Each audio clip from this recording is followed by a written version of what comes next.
Hello, everyone, and welcome to the Golden Astrologer Podcast. Today is Sunday, the 28th of August in the year 2022, and it is a rainy dusk in Costa Rica, where I am broadcasting from. And I am Deb McBride, and I welcome you to the week ahead. So, right now we are in the midst of a Venus-Saturn opposition that happened at 2:27 p.m. today, Eastern Time. And this is interesting. I spoke about it a bit last week.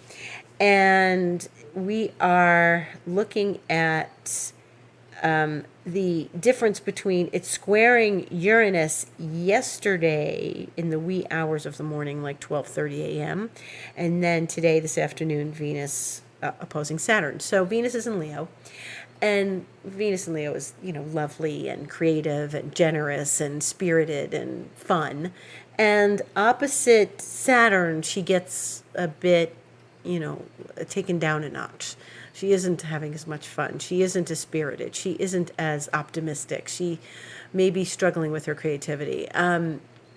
Or she has some sort of reality check in her relationships, and she's thinking about what is possible and what is not possible. Now, we're going to talk about some interesting dynamics here. First of all, Venus squared Uranus yesterday. Okay, so that's one day she's squaring Uranus, the next day she's opposing Saturn. That means that she is in between the two planets, and the position of being in Leo and then squaring something in Taurus, which, as we know, Uranus is at 18 Taurus, and that's where it's going to be till October, and then Saturn at like 20 degrees of Aquarius. So this is all fixed sign energy. Now, what happens when we move to Uranus, from Uranus to Saturn, is, the freedom, the liberation, the excitement, the chaos, and it all kind of comes down a notch to Saturn, which, as I just explained, may be a little bit of a mood killer or a little bit of a wet blanket. Those things are normal for Saturn. Our job is to not allow ourselves to swing like the pendulum from Uranus to Saturn. And it is really important to get our bearings straight as far as, what is, like we may have been like flying yesterday, and then today we're like, meh, I don't want to get out of bed. Or, no, those are extremes, but there is an in-between place that Venus is in. And I find it very interesting because this is the second part of this. Venus is in this in-between place between liberation and freedom to restriction and rules and that kind of thing. And she's got to kind of develop sort of a flexibility with those things and blend them so that she does not get stuck either way. Like, wait, I was having fun yesterday.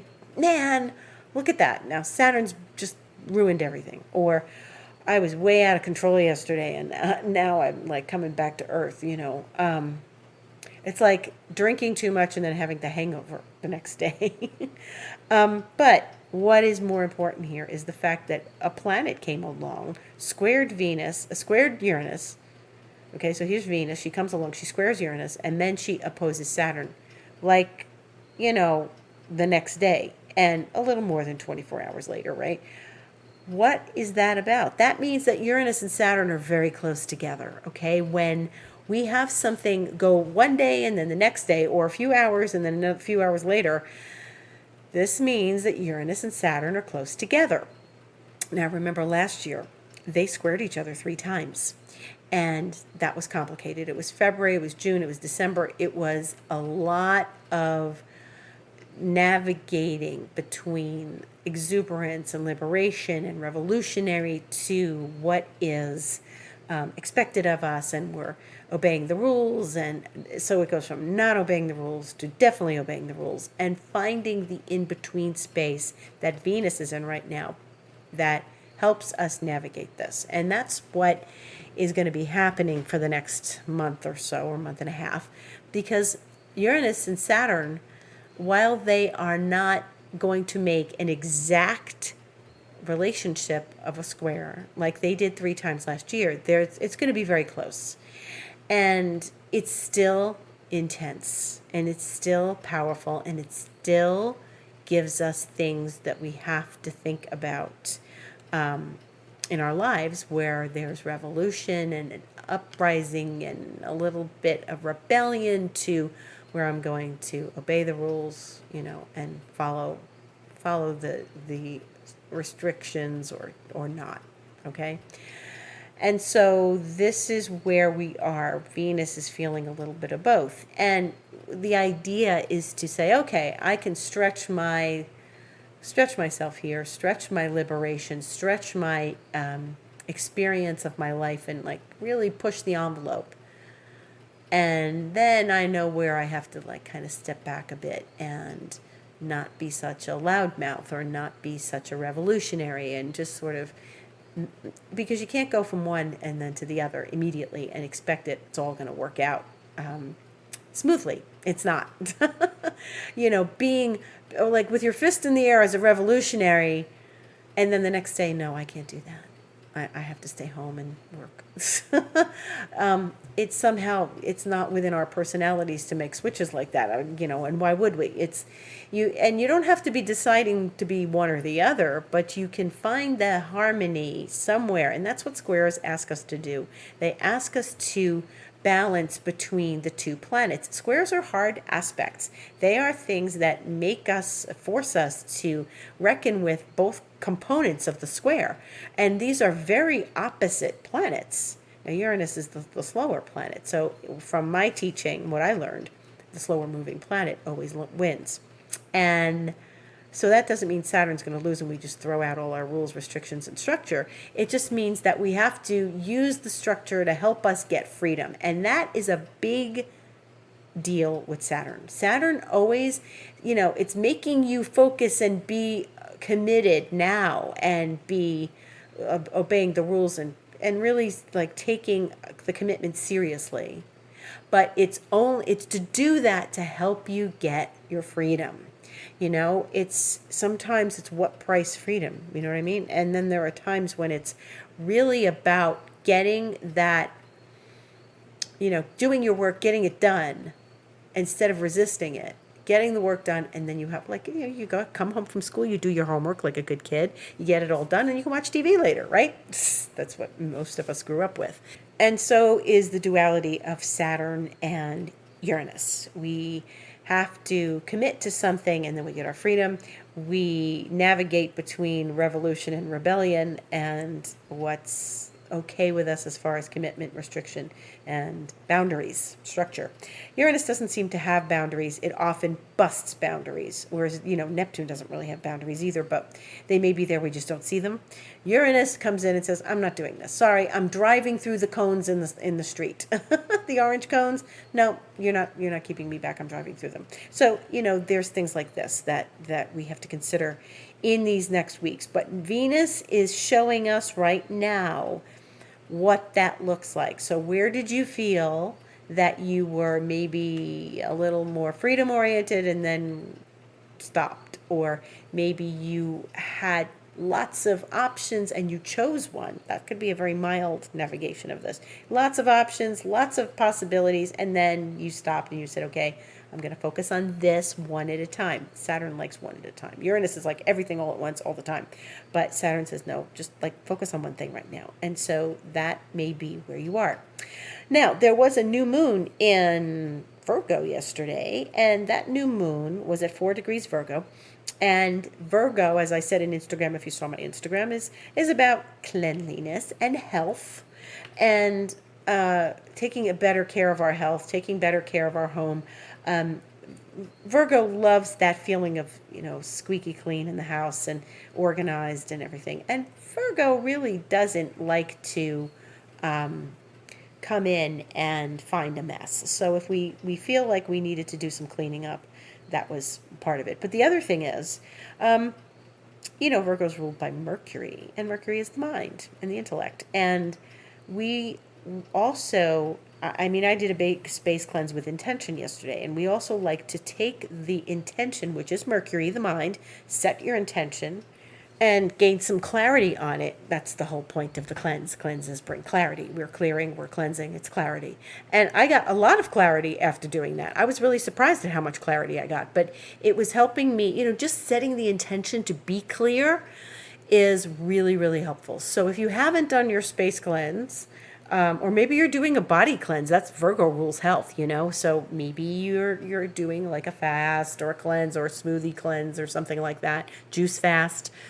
Some people do fasting under the new moon of Virgo, and that's actually a very good intention to set. And so you still have time.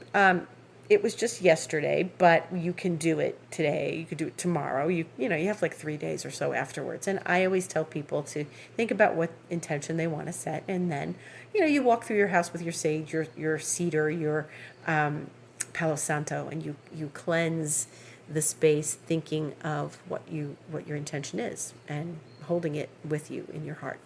So that sets off a whole new thing. Now, the other component of the new moon, and I think I mentioned this last week, is that Mars was going to be part of it. And Mars, as we know, is in Gemini, and it was squaring the new moon. So both moon and sun squared Mars yesterday within hours of each other, and moon and sun met, at 4:17 a.m. Eastern time yesterday. But before that, in the hours before that, sun squared Mars, moon squared Mars, and there was some agitation maybe when you were sleeping if you're in that region of the world. And what was going on was that you and each of us had to deal with this Mars factor, which is Mars is in a place where it's going to be spending a lot of time. And so right now, with things in Virgo, Mars gets the hit, and we start to look at where Mars may be getting us all riled up, where Mars may be putting more pressure on us. Did you feel pressure? So, Mars isn't like Saturn pressure. Mars is a different kind of pressure. Mars wants to go ahead and go. Start the car. Let's roll. Let's get going. What are you waiting for? Why are you so indecisive? Let's just do it. That's Mars. And so Mars has been putting pressure on, well, it's still working with the sun. It's not so much the moon now, but it was a square to the new moon.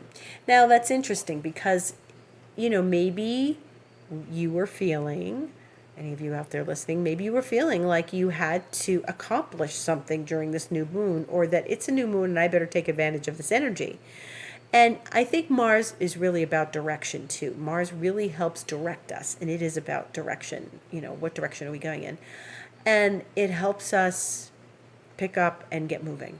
And so maybe there was a little bit of that. Maybe that's why, new moons come and go all the time. Every month we have a new moon. I don't do a space cleanse every month. I encourage people to do it, but, do I have time?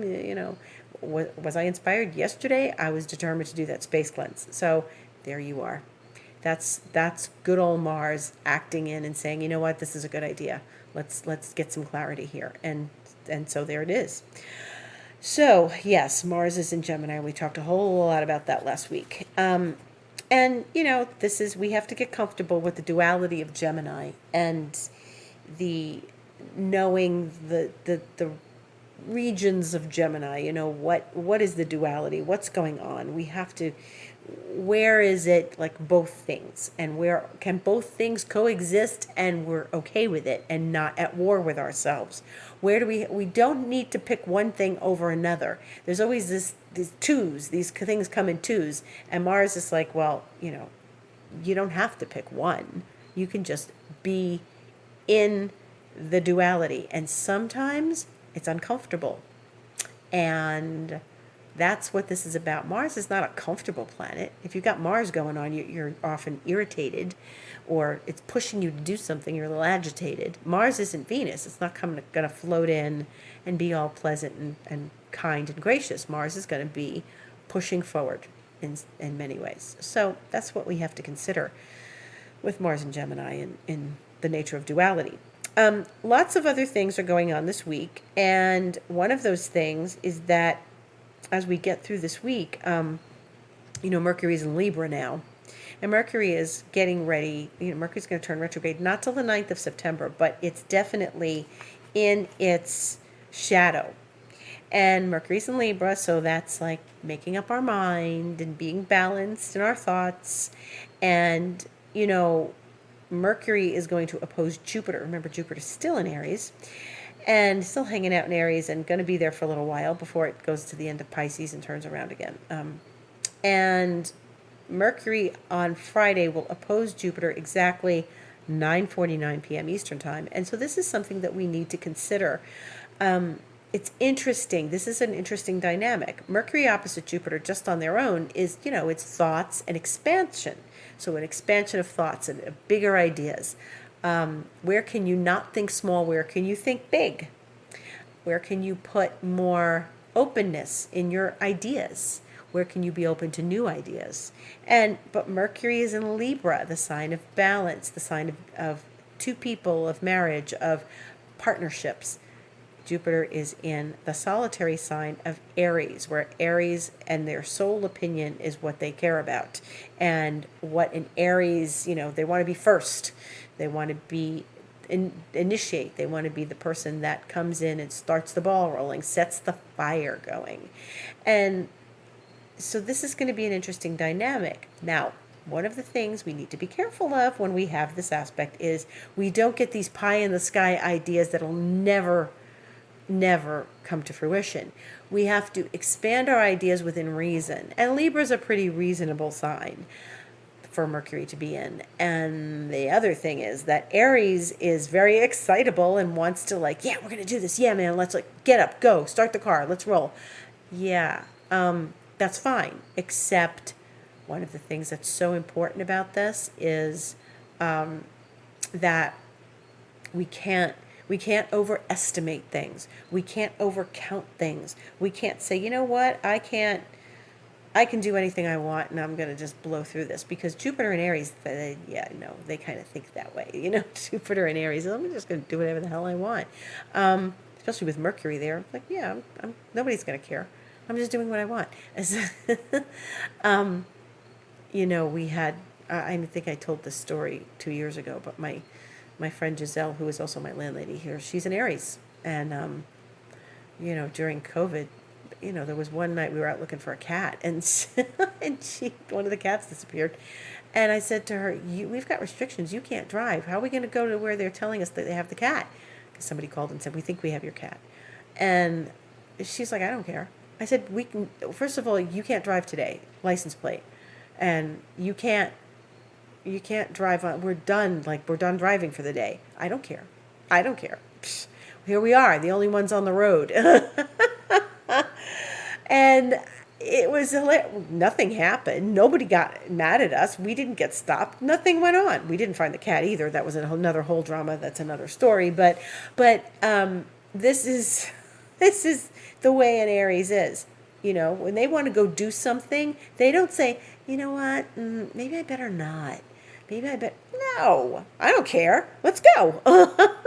So this is something that we need to be aware of with Jupiter and Aries. There's a little more devil may care going on there. And with Mercury opposite, you could have a brilliant idea because Venus and Pluto are talking that day too. And Moon is very busy that day in Scorpio, and with Neptune and stuff, things could be really brilliant, and you can come with a brilliant idea. But, do be reasonable about it. Usually Mercury and Libra can't make up the mind. It's, should I pick up this? Should I do that? Should I do this? I don't know. The decision making is not my strong point. But with Jupiter and Aries in opposition, you could make a very strong decision at that time. So if you have decisions to make, that's good energy. That's a good way to use that energy. And it may precipitate, results as after you make up your mind. So it helps to make up our mind that day. So that's very good.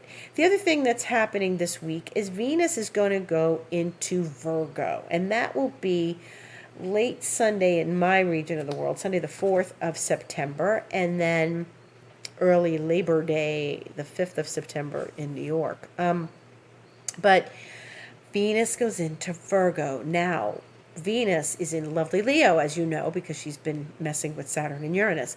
And we've got about another week of that, and then she goes into Virgo late Sunday night. And the thing that's interesting is Venus is very wild and free and flashy and excited and sexy and Leo.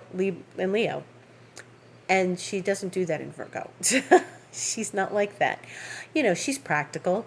She thinks about her, what she's got to do, what she's got on her list of things to do. She's organized. Might organize your closet with your clothes. It's Venus and Virgo. But, Venus does not like being in Virgo because she's exalted in Pisces, the opposite sign. So it's not her favorite sign. And, neither is Scorpio. That's not her favorite sign. Neither is Aries. That's not her favorite sign. Well, Virgo is one of those places too. And she's going to be there for a few weeks. So it's okay before she does go into her favorite sign of Libra, which is not this week.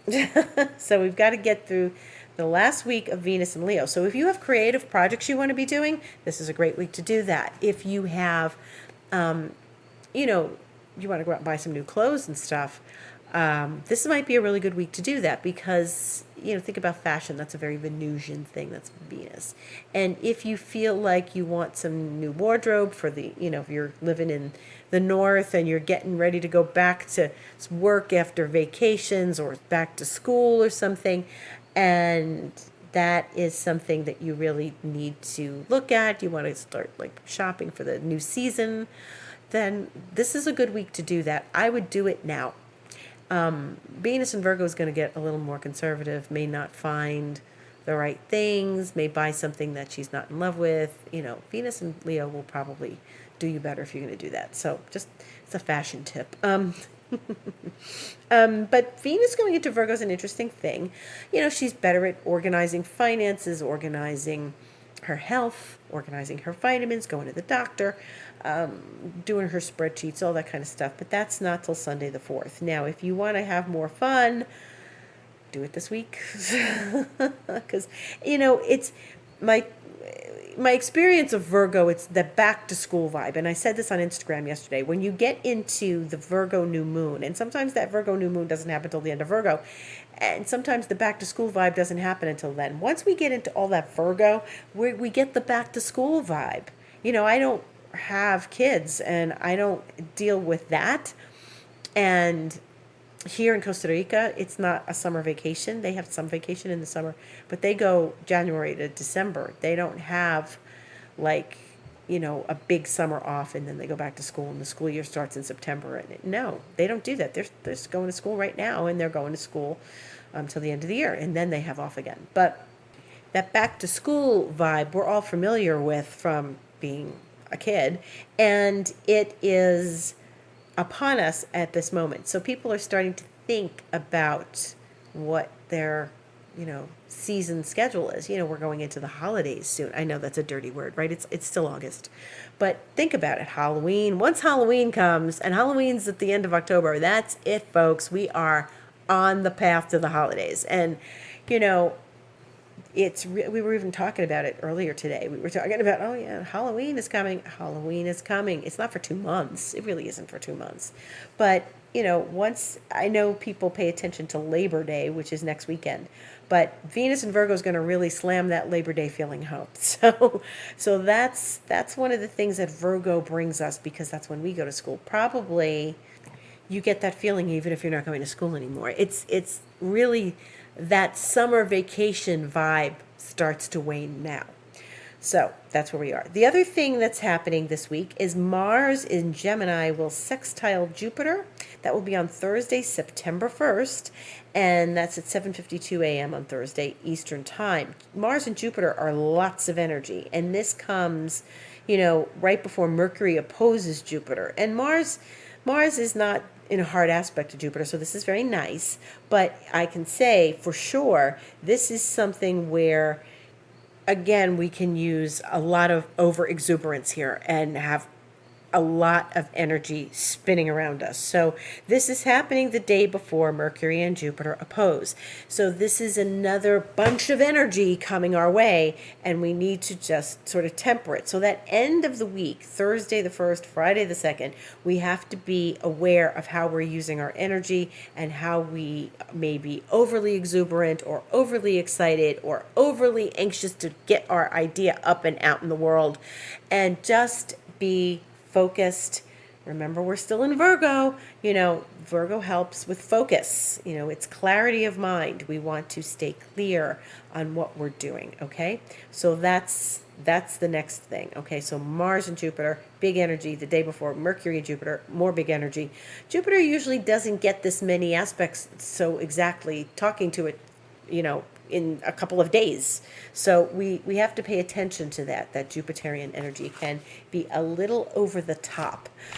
And then also we have the moons this week. And right now, as we speak, the moon is in Virgo still.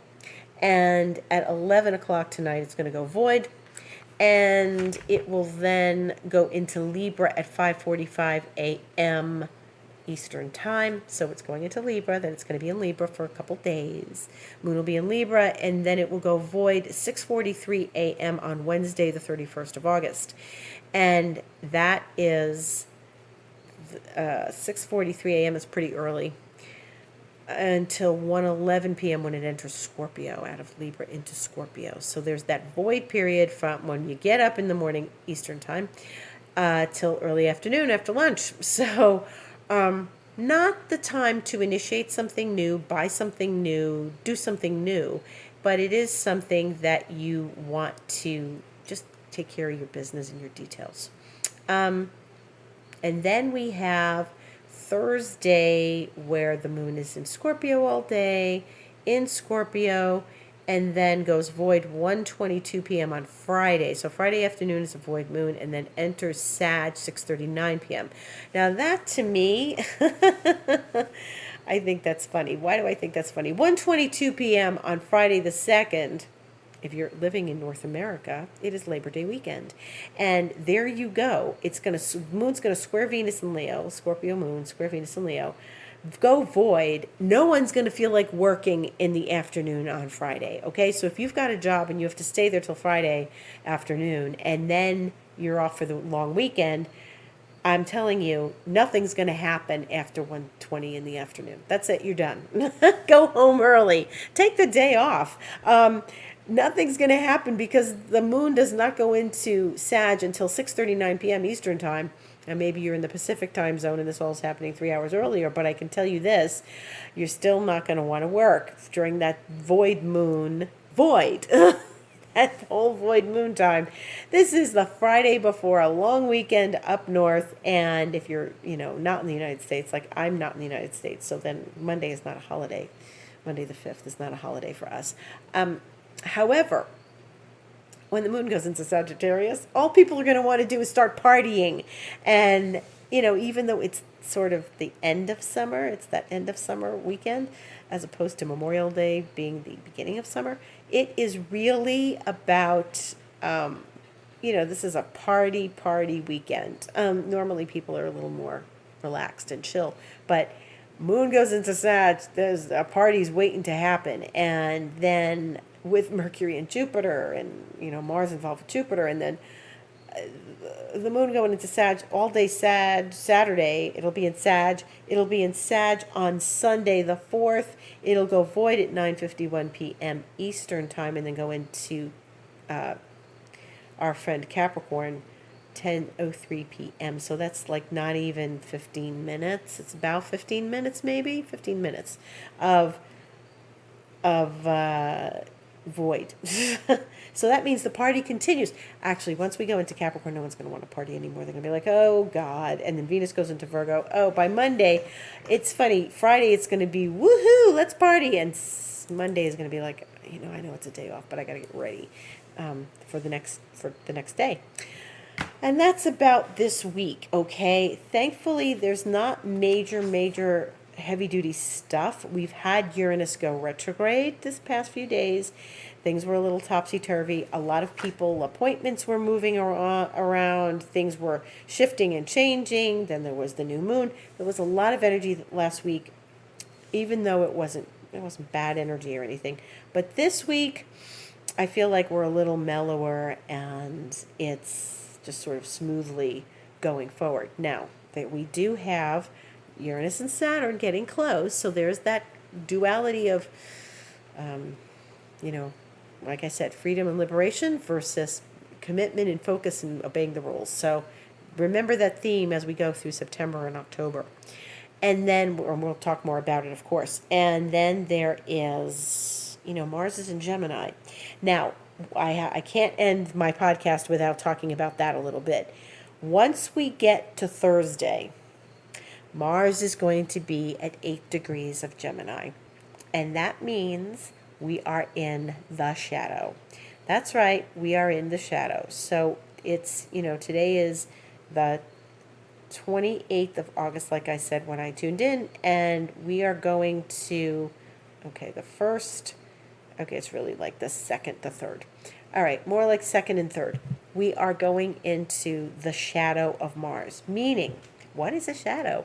What is a shadow? A shadow is that we know Mars is in Gemini. It will retrograde later in Gemini, like 23, 24 degrees on October 30th.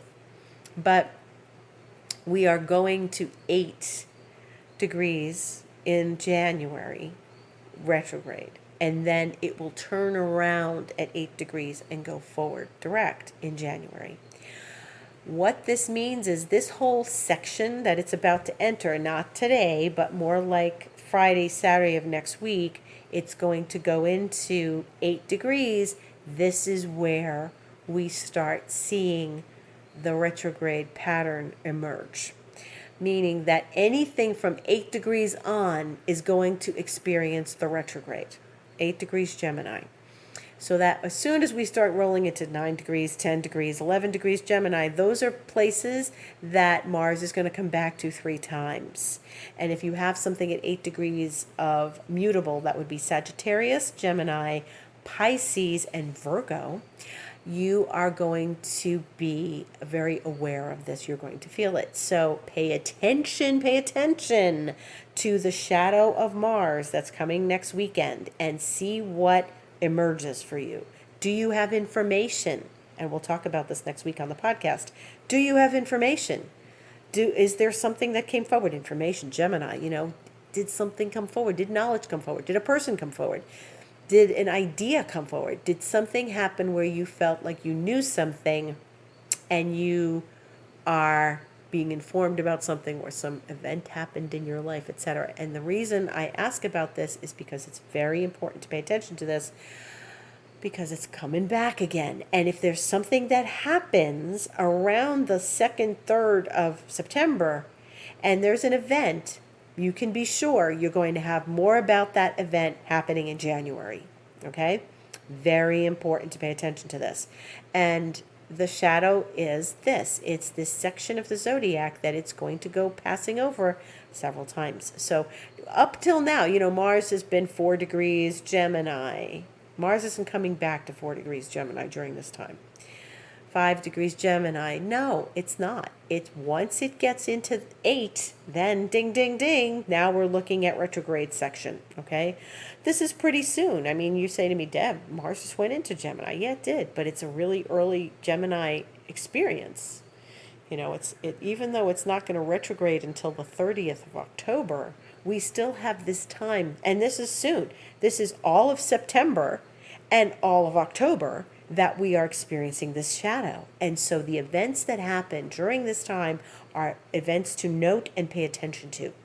Things in that Gemini house. If you don't know your Gemini house, I suggest you get a copy of your chart or consult an astrologer such as myself or another astrologer, your favorite astrologer, whoever they are. And be very aware of where that is happening for you. Notice the shifts and changes. This is an important retrograde. We're going to have a lot of information about this, okay? So on that note, I bid you a beautiful week. I'm Deb McBride. This has been the Golden Astrologer Podcast. My website is thegoldenastrologer.com. And if you'd like to book a session, you just go to that website and you can book online. Click on Book Online and book yourself a Reiki session. And I have Reiki 50% discount until the 31st. The 31st is the last day. On Thursday the 1st, no more Reiki 50% discount. So book a session, you can book a bunch of sessions and save them. You don't have to book a session and have to do it by Wednesday. You can collect them and keep them in your back pocket until you're ready for them. So please, by all means, and if you have any questions about my fifth dimension Lemurian Reiki, then please write to me. And you can write to me, deb@debmcbride.com or info@thegoldenastrologer.com. My Instagram is The Golden Astrologer, and you can see me there where I talk about videos and things. Talk on videos and things and talk about, what's coming up astrologically. And I do astrocartography as well, and that's always part of an astrology session, but you can get an astrology report on my website, thegoldenastrologer.com. And when you go to book online, it gives you an option to get astrocartography reports. These are not readings, they are reports. I print them out for you, I send them in PDF. You get 3 cities, and you choose the cities if you are thinking of moving. These are very handy to have. And that is about it. Have a beautiful week. Gratitude for listening, and I will see you again on Sunday, the 4th of September. And enjoy Jupiter this week, all that big energy, and just keep your feet on the ground. Thank you for listening. Gratitude and love to all.